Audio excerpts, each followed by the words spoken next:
दिव्य धाम से तारण आए, नमो नरपुरावाय। नर्मदे हर मित्रों, नर्मदा खंड टीवी में आपका स्वागत है। आज हम जानेंगे मां नर्मदा के जन्म की दिव्य गाथा। यह कहानी हमें हमारे शास्त्रों में मिलती है, जो न केवल अद्भुत है बल्कि हमारी संस्कृति और आध्यात्मिक धरोहर का प्रतीक भी है।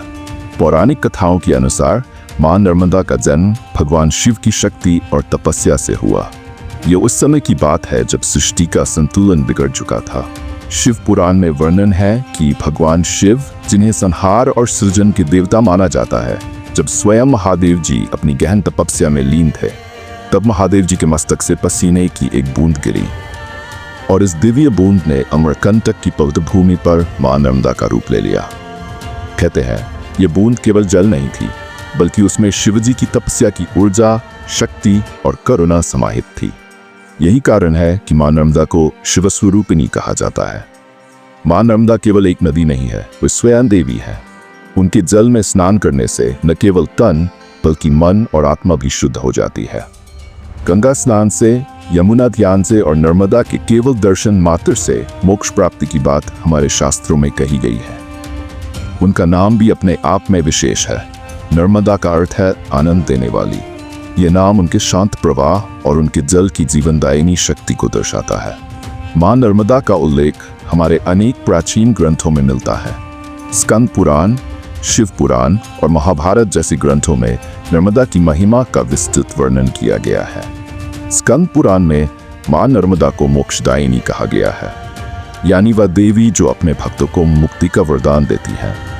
उनकी पवित्रता का ये प्रमाण है कि उनके तट पर खड़े होकर की गई कोई भी प्रार्थना सदैव ही फलदायी मानी जाती है। शिव पुराण में यह भी उल्लेख है कि मां नर्मदा का प्रवाह शिवजी की शक्ति का प्रवाह है। उनकी हर लहर में शिव का आशीर्वाद समाहित है। यही कारण है कि मां नर्मदा जी के कण कण में शंकर जी स्वयं वास करते हैं और प्रत्येक कंकन में शंकर जी होने के कारण ही मां नर्मदा की परिक्रमा का सर्वाधिक महत्व है। ऐसा स्वयं मार्कंडेय जी ने कहा है, क्योंकि मां नर्मदा जी की प्रथम परिक्रमा स्वयं महादेव जी के भक्त मार्कंडेय जी ने की और कहा था कि यह परिक्रमा मात्र एक यात्रा नहीं बल्कि आध्यात्मिक साधना का एक अनोखा मार्ग है। भक्तजन मां नर्मदा के दोनों तटों पर पैदल चलते हुए लगभग 3500 किलोमीटर की यह यात्रा विधि विधान से करते हैं। यह अनुभव आत्मा को शुद्ध तो करता ही है और साथ ही में हमें प्रकृति के करीब भी लाता है, क्योंकि मां नर्मदा जी के किनारे अद्भुत प्राकृतिक दृश्य है जो मन को बहुत ही प्रसन्न करने वाले होते हैं। नर्मदा तट पर बसे ओंकारेश्वर, महेश्वर और अमरकंटक जैसे स्थान न केवल तीर्थस्थल है बल्कि हमारी संस्कृति के जीवंत केंद्र भी हैं। ये स्थान हमें हमारे पूर्वजों की भक्ति और परंपराओं से जोड़ते हैं।